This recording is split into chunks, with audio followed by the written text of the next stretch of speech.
Hello and welcome to the Sensibly Speaking podcast. This is show number 6 with our brand new intro music from our local band, good friends of ours, Pale Blue, with their original song, Cannot Get Enough. And I think, just getting right into this and starting this show, that this is going to be our best show yet.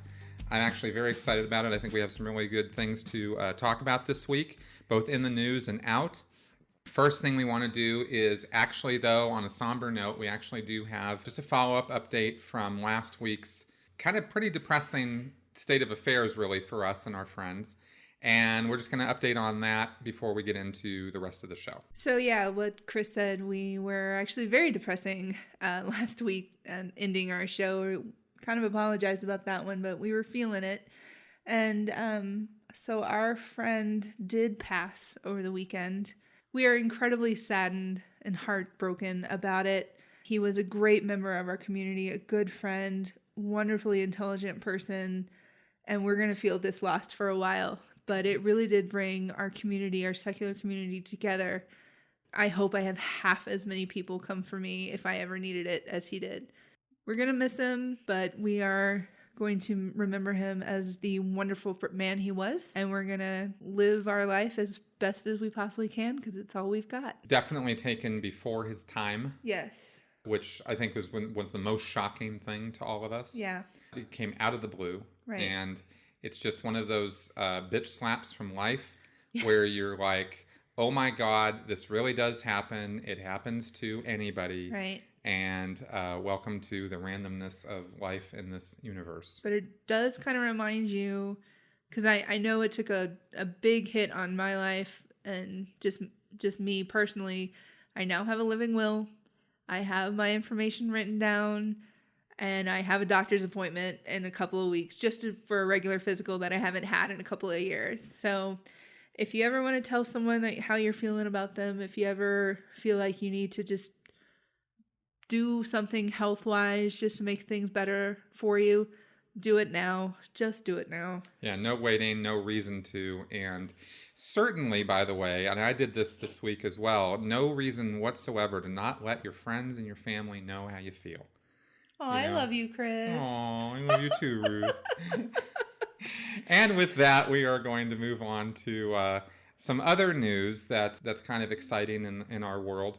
I've actually been spending quite a bit of time in the last 2 weeks working on my book project, and I just wanted to give a little update on that it's over halfway done in terms of being drafted out. And this is the first time I've actually written anything approximating a book. And of course, it's I'm using some of what I've already written in my blogs and videos and whatnot because it's all very relevant to the subject matter, which is Scientology. And of course, adding a lot of new information to it that's never been seen before, including my whole story and some other articles and things on Scientology. This book is not a memoir. It is an critical analysis of Scientology, and I think people are going to find it quite interesting. And in my Microsoft Word document, it's about 120 pages, so I think it's going to once it comes down to book form, it's going to be quite a beefy read, and I think people are going to really like it. So moving forward with that. And I still have done nothing in my life. Thanks for making me feel like a failure, Chris. Wow. Writing a book in a damn month. I'm pounding it out. So, and we're going to move right on to our next segment.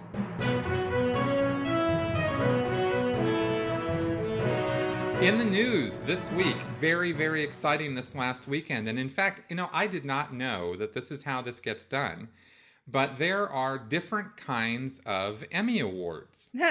And I thought there was just the televised Emmy show, and that was it. That was all the Emmys. But I was wrong. Even I knew stuff like that. I'm not really big into award shows, but I knew they had the daytime Emmys, they had the documentary Emmys, the primetime, all of that. That's right. And sports Emmys. I had no idea. Yeah. Welcome to Wikipedia, man. It's very helpful for this stuff. But good news, really, really exciting news. Alex Gibney's film, Going Clear, Scientology and the Prison of Belief, this last weekend was nominated for 7 different Emmys, and it won 3 of them. Yep. Alex Gibney walked away from that award ceremony with 3 Emmys under his belt, and they were not lightweight Emmys. They were for Best Documentary, Best Writing for Nonfiction Programming, and Best Direction for Nonfiction Programming. And it is definitely worth them, I think. I watch a lot of documentaries being a secular person. That's kind of what we do. And watching that one was truly eye-opening. It was very well done. It was captivating the entire way through. So I think it was well-deserved. I said when I reviewed the film after I saw it at the theater in Austin, Texas, that it was a documentary that managed to capture the actual essence and spirit of Scientology in 2 hours, which is frankly a near impossible task. And Alex Gibney actually pulled it off. And that is quite amazing, because trying to explain what the world of Scientology is actually like in a couple hours is very, very difficult. Right. Gibney, by the way, praised the courageous support of HBO executives, because it was an HBO-produced documentary, and the courage of witnesses who stood up against the human rights abuses of Scientology. He also suggested that a sequel to Going Clear could be in the works. He said, "There's a lot more material already that I've received, more to come out, and so far the IRS has not revoked its tax exemption protection, so there's a lot more to be done." I totally signed that petition, and I think everyone should. If you haven't by now... Well, it's what passed, the hell? but... Oh, isn't really? The time for it is past.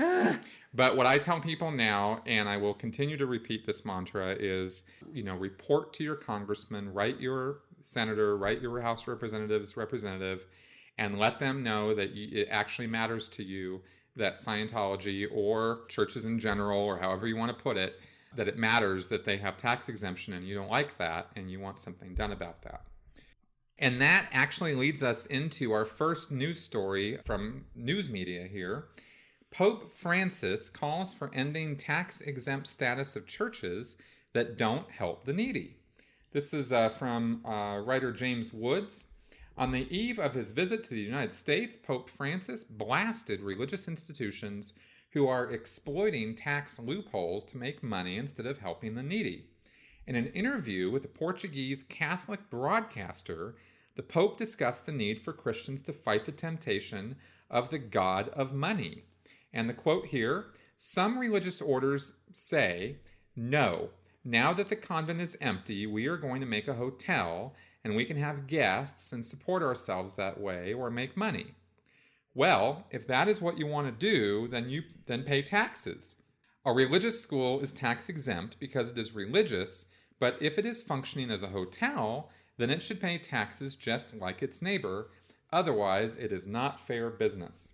This statement from the leader of the Catholic Church is part of his continuing call for the Church to set an example and create change in what he has continuously referred to as a bad and unjust economic system that continues to maximize profits at the expense of the masses. In Italy, where the Church owns more than 100,000 buildings with an estimated worth exceeding $10 billion. In 2013, the Italian Church started paying taxes on those facilities which are solely commercial, but still avoid taxation on any building that contains a chapel. I happen to think that the Pope is making some good noises here in regards to changes on the part of the Catholic Church, which is, I think, one of the single biggest property owners on the planet. And I think it's high time that he'd be making noises like this. Yeah, a couple of centuries late. Well, better late than never. Yeah, but I'm not going to praise somebody for finally saying something that should have been said centuries ago. Somebody who's finally catching up with the rest of freaking society. I don't understand why we all have to kiss this guy's ass, because he's finally starting to make some damn sense. Do you have more to say about this? Well, of course I do, obviously. Oh, pray tell. Whatever could you mean by this? So here's my thing. As an atheist, there's so many liberals, and I am a liberal. There's so many liberals who are out there praising this guy who they keep saying, oh, well, he's the most progressive pope. Yeah, that might be one thing. But I'm not going to sit here and say that he's this great person because he's finally, like I said, catching up to the rest of society. He still protects child abusers. He still thinks that gay people are a threat. He still refuses to allow people in Africa to use birth control or condoms to fight AIDS.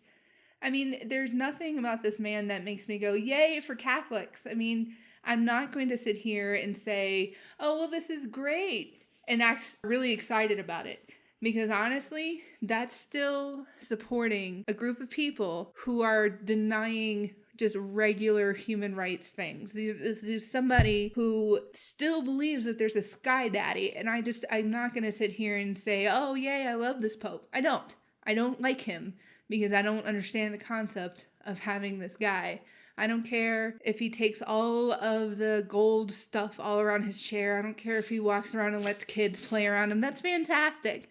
The thing is, he's still the head of a 2,000-year-old church that has done nothing but persecute people, and I think it's fantastic. I'm done. Okay, fair enough. I can't even make words. I'm so upset about this. I get it.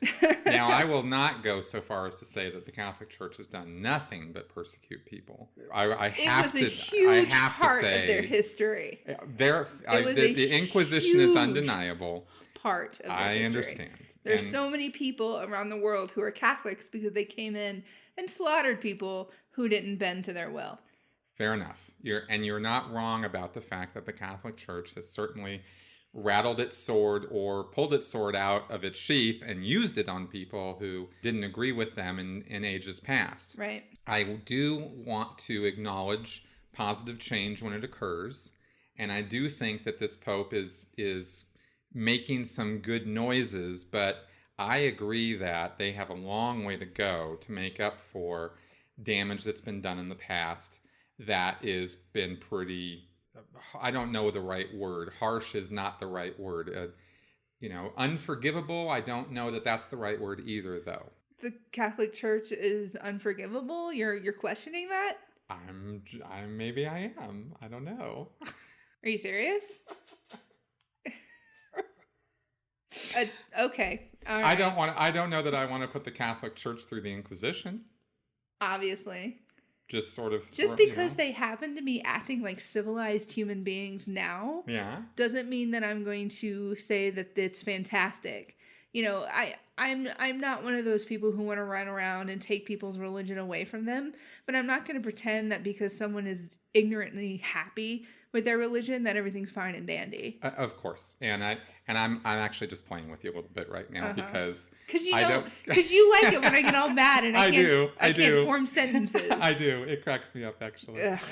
But because of course my view on the Catholic Church is that they have centuries of atrocities and human rights abuses to make up for. The fact that the Pope right now is making some positive noises in this direction is a positive move, but it is only step one in a program that has many, many, many steps ahead of it before we're going to say that the Catholic Church is anywhere close to having made up the damage for what it's done in the past. That is actually the statement of fact on the matter. And fellow liberals, stop calling this man a hero. Please, dear fictional baby Jesus, stop calling this man a hero. Just because he happens to finally start making some things that make sense doesn't mean that he is a fantastic person. I get it. The last thing I want to actually read from this story, and one that I think is actually more important in terms of the context of this story than almost anything else, is in the United States alone, it is estimated that churches would generate $83.5 billion annually in tax revenue if the exemption was lifted on their $600 billion in untaxed properties. And that, I think, is a very important thing to be looking at and thinking about when we're looking at the point of tax exemption in churches. And here we're just talking about property taxes. We're not talking about religious service exemptions or being able to count your donations to churches as tax exempt. We're just talking about property taxes. If churches paid property taxes, we would be seeing $83.5 billion more. And we could certainly have an argument all day long about the government's proper use of those funds. But the fact that those funds are out there and could potentially be used to fund social services programs and things that the government actually spends quite a bit of money every year dealing with would be something that I think would be have a positive benefit on the country.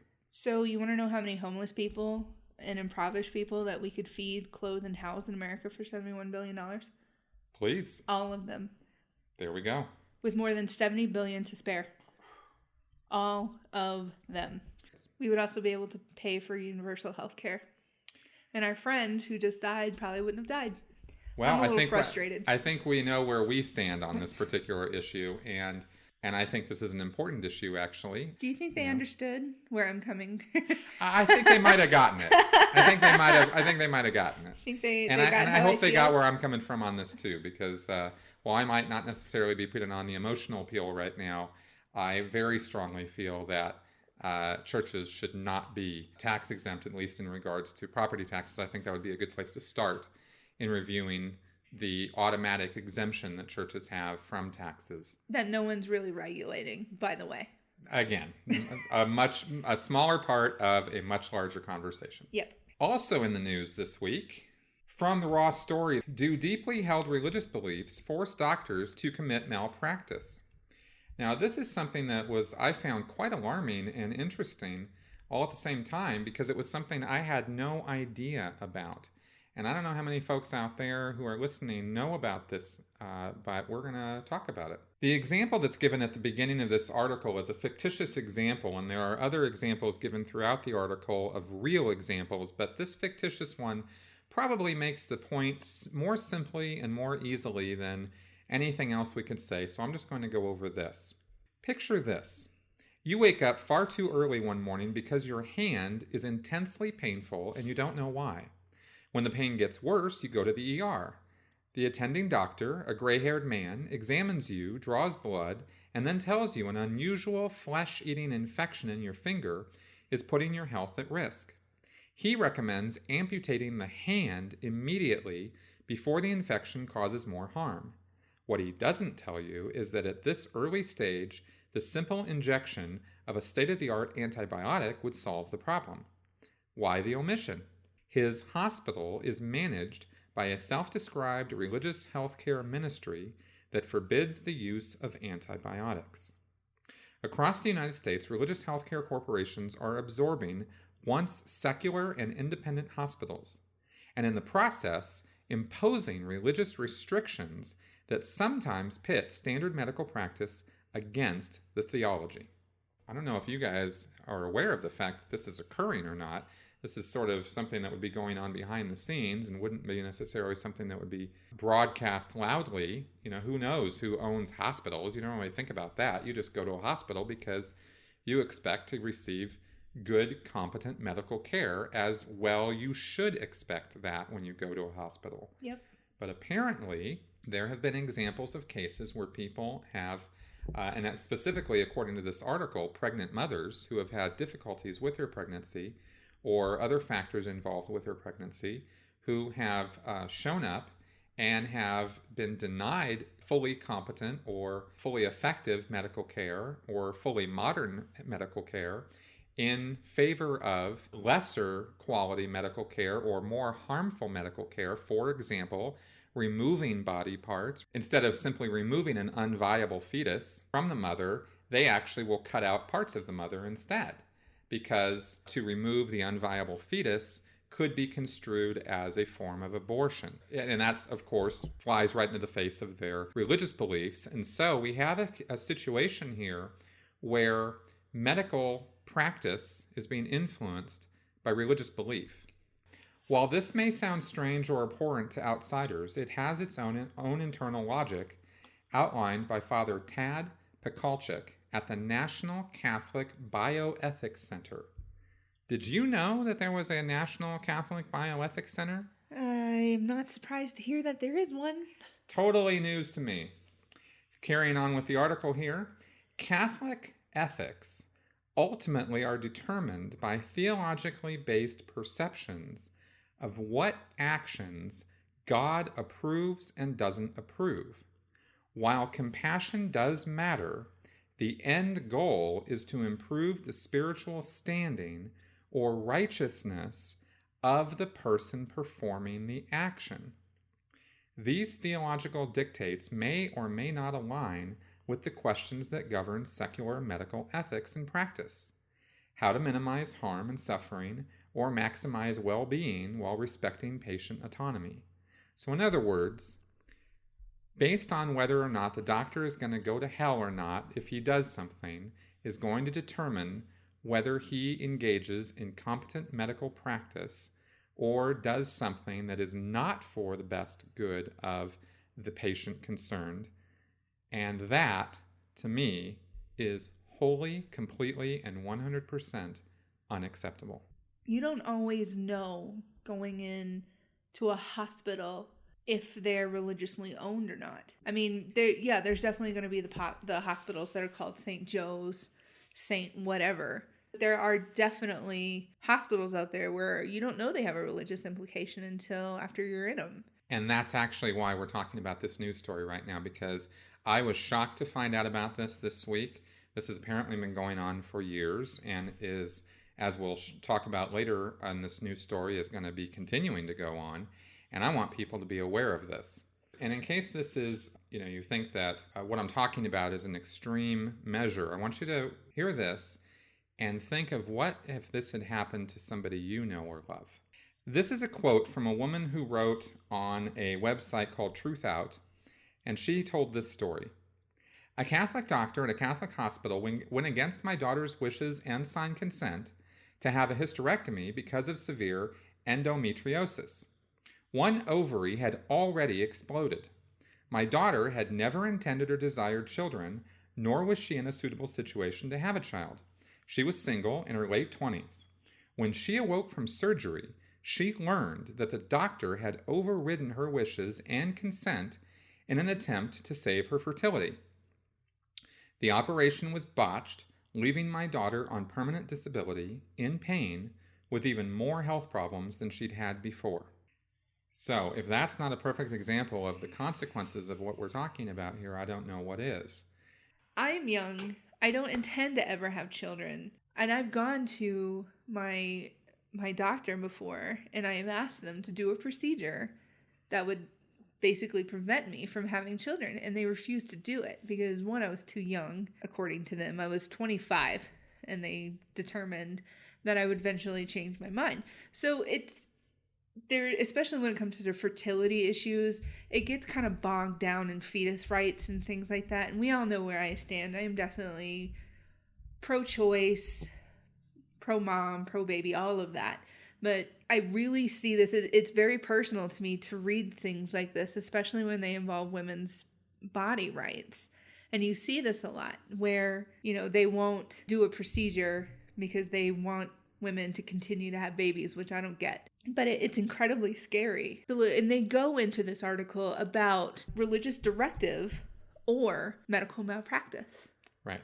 I don't know how they get around it. I'm quite sure, this is a fairly short article, and I'm quite sure that there are cases of medical malpractice being brought against these institutions because of this substandard care that they end up giving to these mothers. And we can only hope that they haven't signed away all of their rights in the legion of documents that you have to sign in order to get health care at all. The medical malpractice, when they actually go to trial, they're banking on the jury's lack of education about medicine, basically. And so they try to bring in more people for the plaintiff side, the person who's actually doing the suing, to explain why doing this incredible complicated procedure, or not doing a hysterectomy, or removing a fallopian tube, or not using a medication for whatever reason, whether it has to do with a female body or not. It's just not about female bodies. That tends to be a good argument that comes up a lot,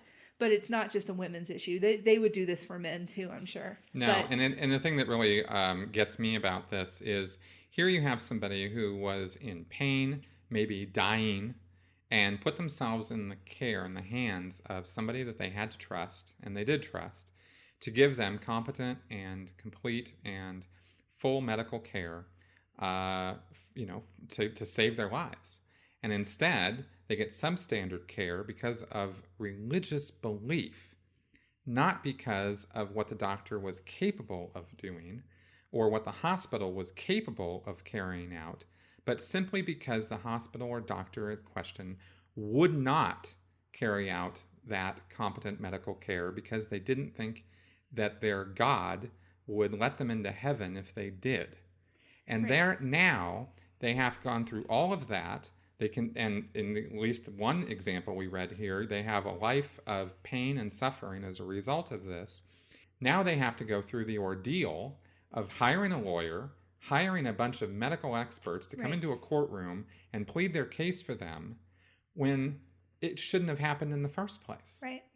Just as a last heads up on this, unfortunately, with Catholic theology encoded as law in many countries, and with Catholic healthcare ministries buying up independent care facilities here in the United States, a woman may have few other options. If all currently proposed mergers are completed in Washington state, for example, 9 counties will have all hospital beds tied to religious institutions by the end of 2015, including the University of Washington system. That's unsettling. A university being owned by a religious institution. It's very unsettling, which is why it needs a heads up. Because universities are usually where you get all the teaching hospitals.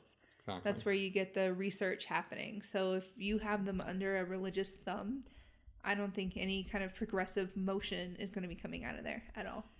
All right, our next topic also brings into question not religion now, but the whole point of the Pledge of Allegiance. This was actually a repost of an article from a year ago where this was from the Friendly Atheist, Ahmed Muhammad, and this was an article he posted in Pathos. A student didn't stand for the Pledge of Allegiance and wasn't particularly being snide or threatening about it. He was just not standing. And so the teacher in North Dakota, Newtown Public School District, apparently the teacher's name was Mrs. Miller, decided that she needed to take matters into her own hands, literally, and she went and picked him up out of his chair because he wasn't going to stand up. And I don't know exactly precisely how the law works in regards to teachers and little children. This is a first grader, mind you, but in any world I live in, that's assault. I think when they're elementary age, you could almost expect a teacher to have to touch the child somehow. I think they need to be very cautious of how they do it. Mm-hmm. But picking up a child to stand for something that they legally are not obligated to do, that is definitely where you're going to get some issues. The parents of this child, Jesse Moore and Christina Lafer, intervened to point out that their child cannot be forced to stand, and that, by the way, is based on a Supreme Court decision of many decades ago. This is not new law. Their concerns were treated dismissively by both the teacher and subsequently by Principal Danny Anderson. In fact, to make matters worse, the child was instructed to stand outside the classroom, public reprimand and humiliation that is totally unwarranted and unlawful during the pledge exercise. And the parents, after this, were then encouraged to bring their child to school 10 minutes late so that he wouldn't be part of that pledge practice. And personally, stories like this, for me, really bring into question, why are we having our children from first grade on stand up, put their hand over their heart, and pledge allegiance to a flag they don't even understand? Did you know what the word Pledge of Allegiance meant when you were a kid? I had no idea. Who did? No, I had no idea what I was doing. I did this for my entire school year, all my years in school. I was given a flag to take home and practice, and it was printed out for me, and my parents had to stand there with me and teach me how to say it. Like, this was homework. Wow. So this is, like we mentioned, this is a year-old article. The American Humanist Association actually brought suit against this school district over this matter, and I don't know that suit has yet been settled. I couldn't find evidence of it in the past year as to where that stands. There have been other suits brought in Florida, Massachusetts, New Jersey, and every one of those suits ended up being dismissed. So the courts are not necessarily on the side of sensible reason here. And when it comes to things like under God, one nation under God, or recognizing that these words actually mean something, and that the Pledge of Allegiance itself is, in a certain light, a fairly totalitarian thing to be doing to our kids. Yeah, it's creepy is what it is. Well, that's another good word for it. And a less educated word. Yeah, and I would actually call this into question because I don't find it sensible to be indoctrinating our kids in some sort of misbegotten notions of patriotism by having them say words, mouth them, words they do not understand, concepts that are beyond them. Not that first graders are stupid. It's simply a matter of let's apply a little intelligence to what they can and can't think with. Right. You're talking about an oath of fealty to a country. Right. Well, I don't know that other countries do this. No, they don't. And if you have ever read any BuzzFeed article or anything that said the top 10 things that foreigners find weird or creepy about America, it's always the same stuff. We're very loud, boisterous people. We love pickles. Some of us love pickles. No. And since I've read that, I've noticed pickles are everywhere. Okay. We have a weird obsession with pickles. But we also have a very strange obsession with this Pledge of Allegiance and our flags. Just our patriotism is off-putting to much of the world. And this from a Southerner. Yes. And I don't sound Southern today. No, this week your accent's a little under control here. I've got some sleep, so. Okay. Yeah, I grew up very Southern. I grew up with giant flags everywhere. I grew up with heavy amounts of patriotism. And even when I was growing up, I thought it was very strange to make me pledge every day. Like, did somehow my patriotism wear off as I went out the day? Does sleeping somehow reset it? And not only is this done at schools, which again I find highly objectionable since schools really shouldn't be involving themselves in that sort of thing as an educational institution any more than they should be involving themselves in religious belief. Right. But this also happens at sporting events.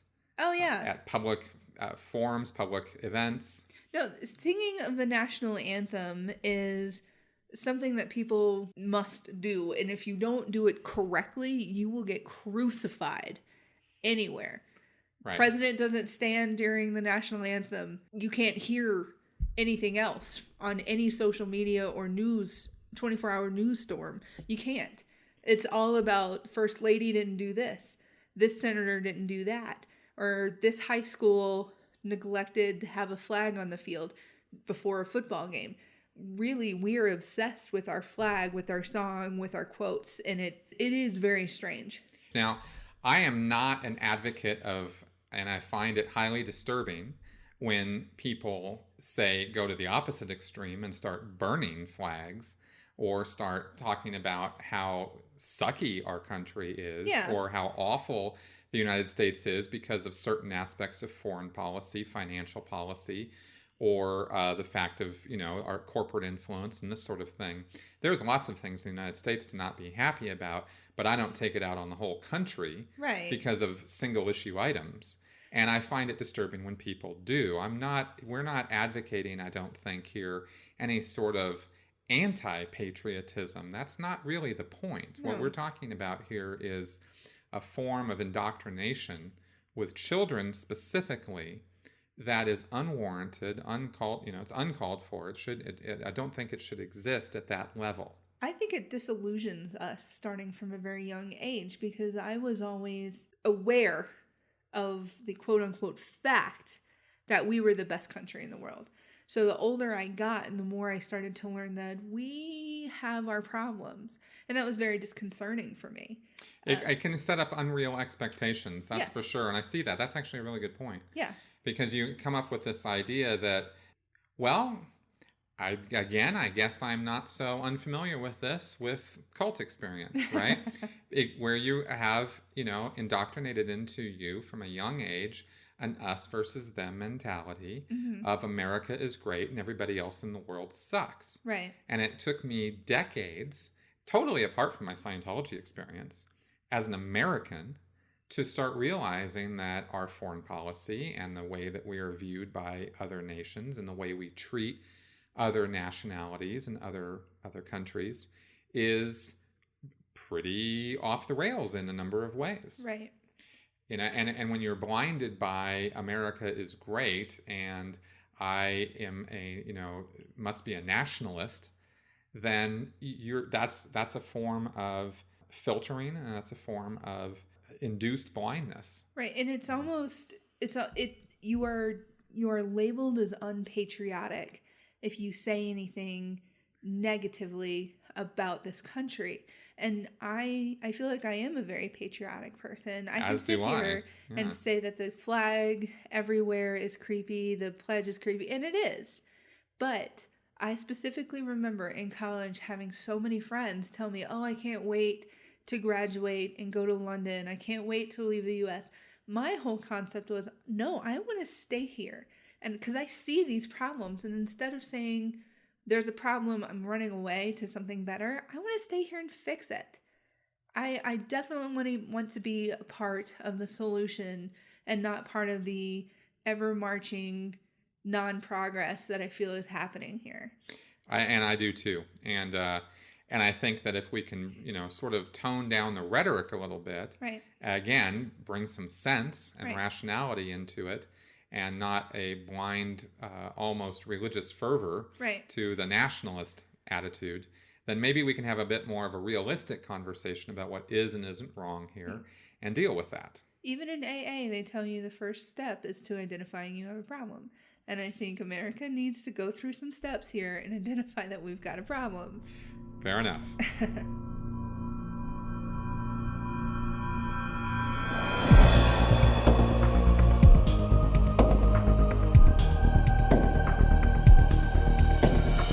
You are listening to the Sensibly Speaking podcast. Isn't it about time someone made some sense around here? The next thing we're going to be talking about is Ahmed Mohamed, who has been in the news as, I think, anybody who knows anything anywhere for having been arrested as a 14-year-old freshman at a school in Texas because he brought an electronic device to school which some teacher there deemed suspicious looking, and so decided to take the extreme action of calling in the police, who have a very exact protocol, which they laid out in a public statement, for dealing with any kind of bomb hoax situation. The police protocol calls for arrest in Texas of anybody who has a device that is mistaken for a bomb. Now, I can see the reasoning behind such a law, and we'll talk about that in a minute. But the idea that a teacher had the police called over this is actually the original error in this situation. And, people who blame the police for this or are putting blame on the police for this, I think are looking at the wrong target. What we're talking about here is actually a potentially racist teacher at the school who was persecuting a child who was honestly doing science at his school. Yeah. And so we have some suggestion of racism here. I can't really tell from all the things that I've read about this that was absolutely positively the reason for it. But the idea that the kid had brought a bomb to school was very clearly not what was going on when the police were called on this kid. Right. We have a Facebook conversation that actually points out this, and it was, pretty good point being made here. It's basically someone explaining a conversation that they had. So first person says, it's sad that they thought this kid had a bomb. The second person says, they didn't think he had a bomb. And, there's a little bit more back and forth, but here's what the second person justifies that concept. She says, they just wanted to humiliate a little Muslim boy. They didn't think he had a bomb. They didn't evacuate the school like you do when there's a bomb. They didn't call a bomb squad like you do when there's a bomb. They didn't get as far away from him as possible like you do when there's a bomb. Then they put him and the clock in an office, not like you do when there's a bomb. Then they waited with him for the police to arrive. Then they put the clock in the same car as the police. Then they took pictures of it. So they never thought he had a bomb. Very good point. So they call the police for this suspicious-looking device, yet they don't actually take at the school the appropriate actions that, if you thought it was a bomb, you would take. Right.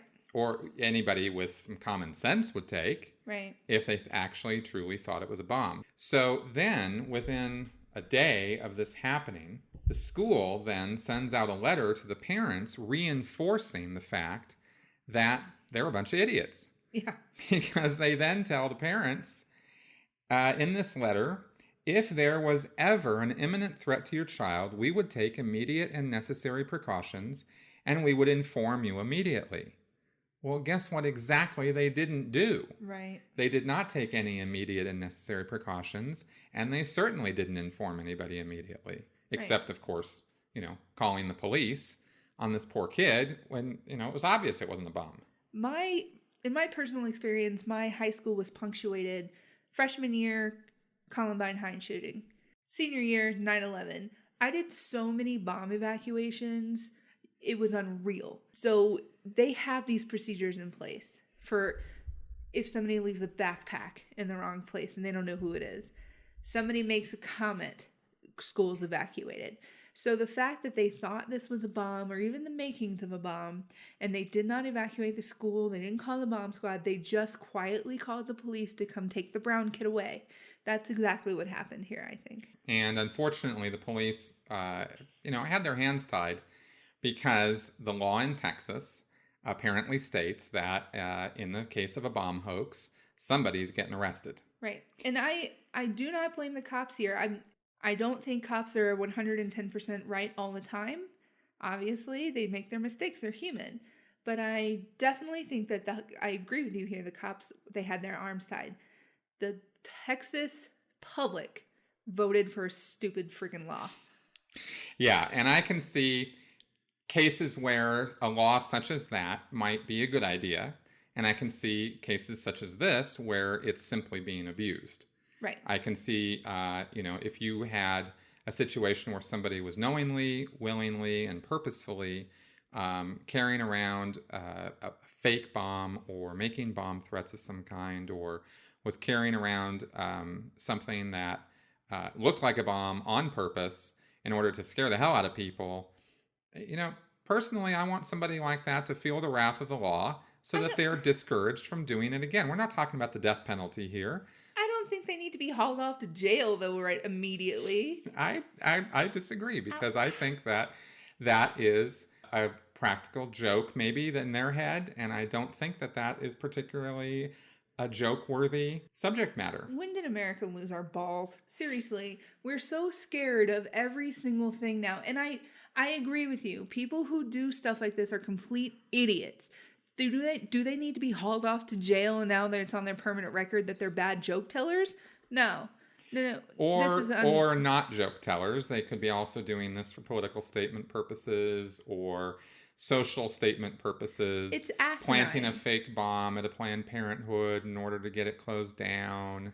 It's asinine. I completely agree with you. You're giving me a look. It's asinine. You wouldn't want that person arrested if they shut think down a Planned Parenthood? I think the law is not clearly defined, especially when you have a 9th grader.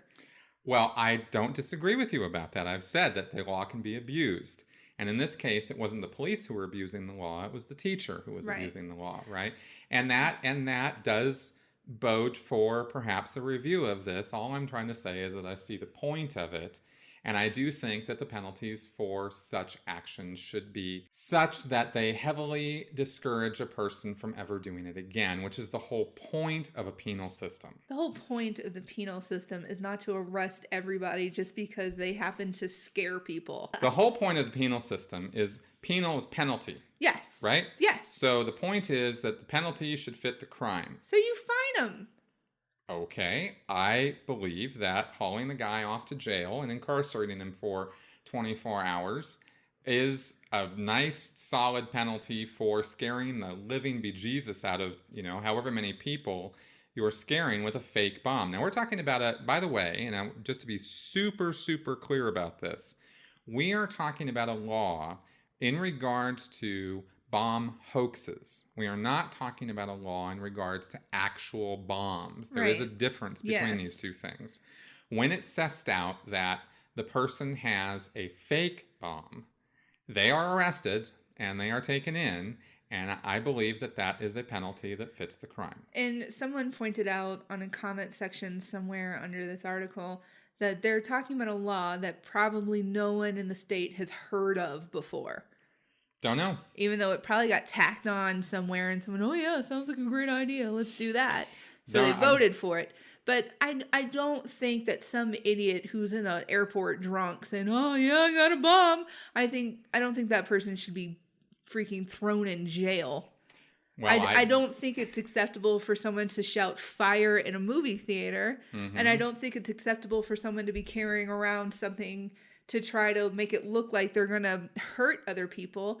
I don't think it's acceptable to do these things. Mm-hmm. I don't think that it matches the crime to throw them in jail, and now they have this thing on their permanent record. So the next time they get pulled over, the next time they have to go to traffic court, the next time they have any kind of interaction with the law, then now they have this on their record. And it's always going to be the cop's going to look at it and immediately judge them. So I don't think that this is, I don't think it's a correct law. All right, fair enough. Well, I do. And that being said, I think we are in agreement on the fact that the school was 100% in error on this. Absolutely. And should be hoisted on a few petards because they're just a bunch of idiots. But the good thing about this is that Ahmed is going to stick to working with engineering and technology. He's gotten invited by the president to go to the White House. He's got a letter from George Takei. He got invited. Going to NASA. He's going to NASA. He got invited to Facebook, and he even got invited to MIT, which he said in a statement is one of the places that he would like to go to school. Right. Because at first, I think people were very concerned that something like this is going to set a seed of bitterness inside of him, right, against the system, which is how psychopaths are kind of grown, I think. Well, and not only, maybe some of these actions might be considered as counter to, a psychopath mentality being developed in him, but I also think that they speak volumes about where most of America is really at, which is that we're not a bunch of haters, we're not a bunch of people who want to persecute people because of their religion. We're not a bunch of people who want to persecute people because of the color of their skin. That is not what America is. No. And, we rail on this show against people who are fundamentalists and who are prejudicial and who are intolerant because those people need to be railed against. But at no time have I ever thought that the majority of the United States fits that mold. And I think that it's stories like this where real greatness comes out in people. The president's tweet and George Takei and George Takei and these kinds of things come out where we actually see the greatness that is the United States and the tolerance that is the United States. And that's the United States that I choose to believe in. Right. And I might not want to have a bunch of first graders pledging allegiance to it, but I still think this is the best place to grow up. And I do still think that this is the kind of spirit that really makes America one of the greatest countries in the world. And I just wanted to say that too. Right. And growing up from the South, I grew up with people who are probably not so quick to hope the best for that kid. And I saw it in reading some of the comments in some articles that I read. People are, saying that, well, the teachers and the police were just defending the American kids. Okay. That's kind of what I grew up with. So I'm really, really excited to see the media or the social media backlash against this whole situation. I was thrilled to see it. I was incredibly proud of our people. And I stand with Ahmed. It's fantastic. There you go. Hashtag stand with Ahmed. Exactly. All right. And we're now going to go into our next segment. What are you talking about? What are you talking about? This week I want to talk about the subject of black and white thinking. This is a critical thinking topic and one that is ubiquitous throughout the United States. Binary thinking, which is a term, by the way. It's in the Urban Dictionary online. Yep. And it is thinking in extremes. It is thinking in terms of black and white.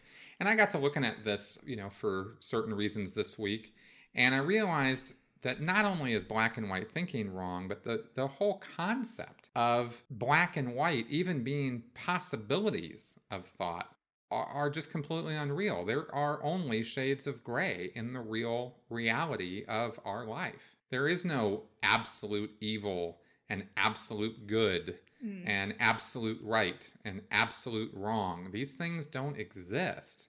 And in the real world, they don't. They can exist as constructs in our mind, I suppose, but they're theoretical in the extreme.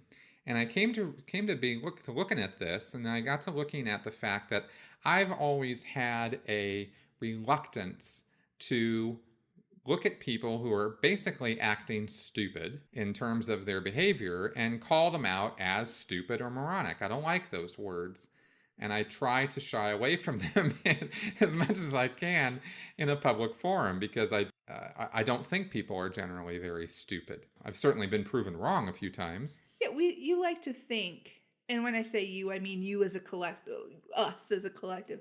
We like to think that people have some sort of intelligence about them. Sometimes they just happen to prove us wrong. Well, that's right. And I think one of the reasons why they do prove us wrong, and what I wanted to talk about this week on this, is that it's not that they're stupid. In other words, it's not that they're low IQ or that they're unexposed to educational materials or ignorant. It is that they have been conditioned to think in terms of black and white, or very few shades of gray. Another factor in this also, and very much tied in with why somebody would be conditioned into black and white thinking, is because they're using their emotions as a substitute for their reason.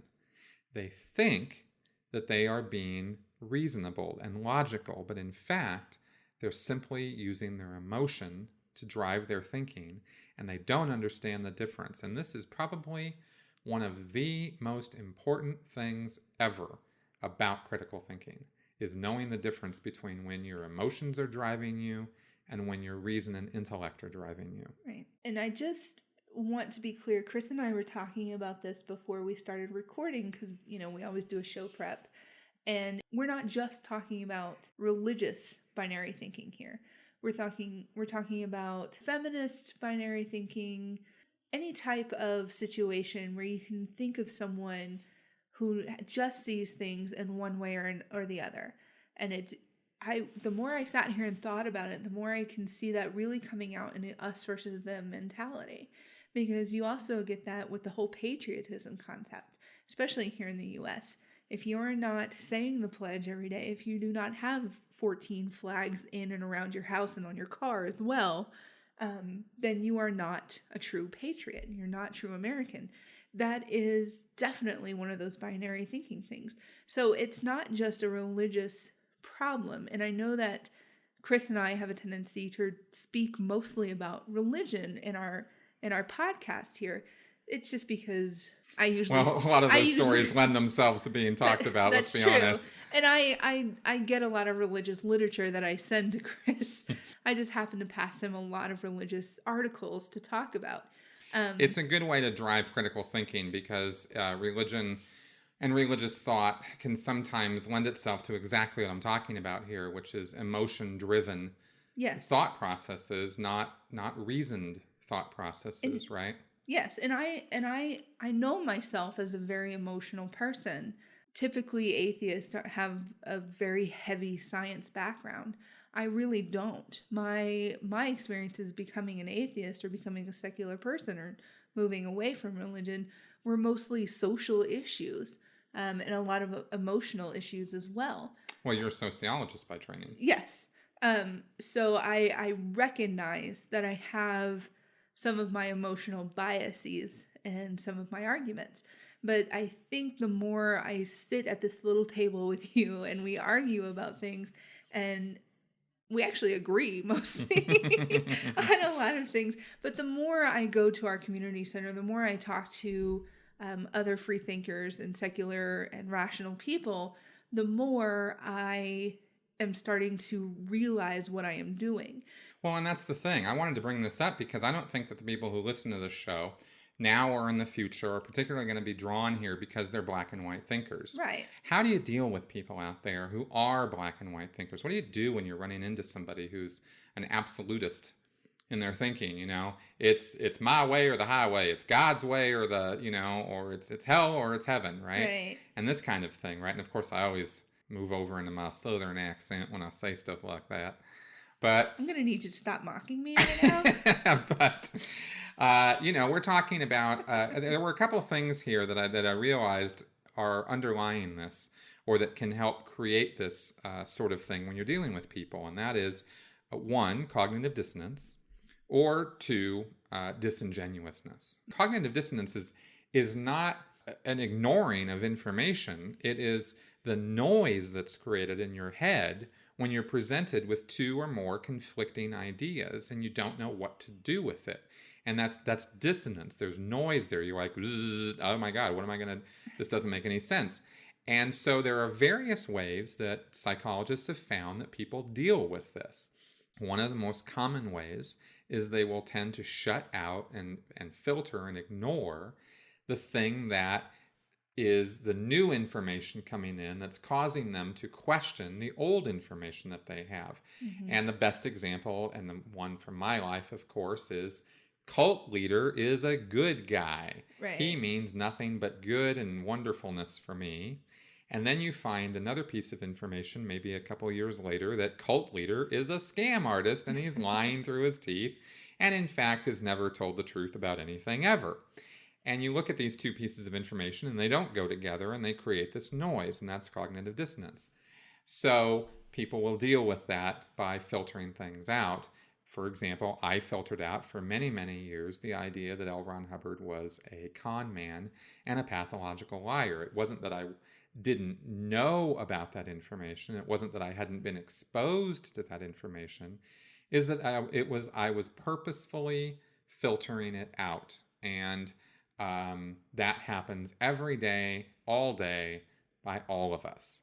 So being aware of the fact that that happens, and being aware of the fact that there aren't black and white, that there are the more shades of gray you can think with and imagine in your thinking, the more closely you'll be approximating real life in every aspect.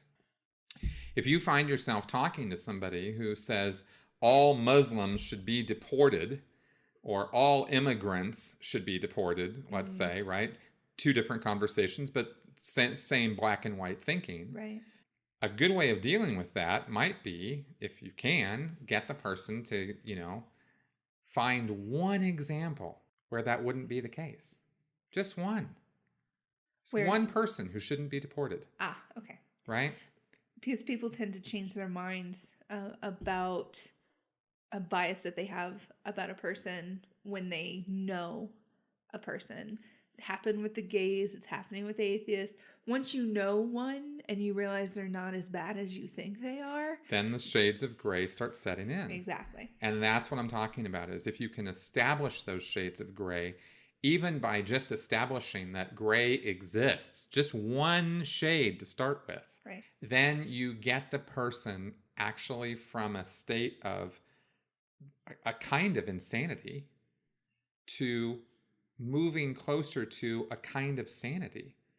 Right? Where they can actually recognize that there's more than black and white in the world. And that's a tool that any of us can use when we run into that sort of thing, is just one example. And it might take you an hour if you're dedicated to it. Right. It might take a little while to work it over with somebody. But for those of us that we, when we're dealing with people who we care about and whose opinions matter to us and whose well-being matters to us, then maybe it's worth our time to do that. Right. I mean, if it's somebody on the street yelling at you, or if it's somebody who's sending you a comment online, wherever you may be, some stranger, maybe let that one go. I mean, the best you can do, I gave up on Facebook debates a long time ago. The best you can do is maybe fire off one last question, and don't make it snarky. Just, if somebody were to say all those damn Muslims ought to be deported back to where they came from, just, fire off with, really? Even the grocer at your local grocery Mm-hmm. and leave it at that and just walk away. Right. Plant the seed, you know? But I'm sure we've all been in those hour-long conversations with whomever. I've had sit-down conversations with some very extreme feminists that are not feminists. I don't want to give them that title because they just ruin it. The ones who think that men are beneath us. Right. And those examples of extremism, again, black and white. Right. That's why I'm very pro-feminism, you know, but when it gets into that sort of thing, I retreat. Right. What am I going to do? You know, as a man, I'm the bad guy. There's nothing I can say. No, you being here, you're already ruining it. The fact that Just I stop. exist. Yeah, exactly. So Coming in here with your penis and everything. right. How dare you? There's always the hour-long conversations that you're going to have. There's always the frustrating conversations that you may have to just walk away from. The main idea is to be able to recognize someone who does this and maybe not be able to shut them down, but at least put an inkling in their head. If you can do that, you've actually accomplished something, and that's something to know. The other kind of person that I think this sort of thing happens with, and this is not so easily dealt with, but is still something to recognize, is somebody who actually does know the shades of gray, actually is aware of the fact that what they're talking about is complete bullshit, and they do it anyway, and that's a disingenuousness, where they're simply taking a platform stand. And I think we find this sort of thing in politics maybe more often than other places, but we can find it in any field where people are basically doing this for their own personal advantage. Mm-hmm. They're not really taking a stand because they believe in that stand, but they are taking that stand because it profits them in some way, maybe financially, maybe because of power. And so we find this kind of thing going on, right? Which is worse, I think. Oh, much worse. Much worse. It's very less deceitful. pure. Yes, exactly.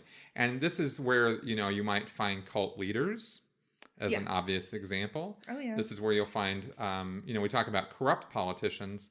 I don't know. I think all politicians end up falling into this to one degree or another because they are forced by circumstances to have to kowtow to a constituency that may not fully understand an issue.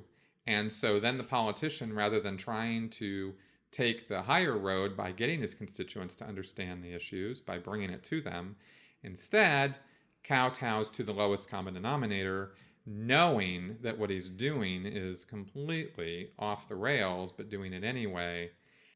I would think that if you were running into this sort of thing in life, that this would be a person to avoid, because you're dealing with dishonesty. Yes. And this is certainly not somebody to support. When you find it, it's something to expose or minimally just get away from. And I think the problem, though, with the political aspect of it is the majority of people are going to look for someone who says things black and white because it's easier to understand. Well, that's the thing, and that's why I'm trying to educate on critical thinking and this sort of awareness, because I want to bring people above that sort of thing. Mm-hmm.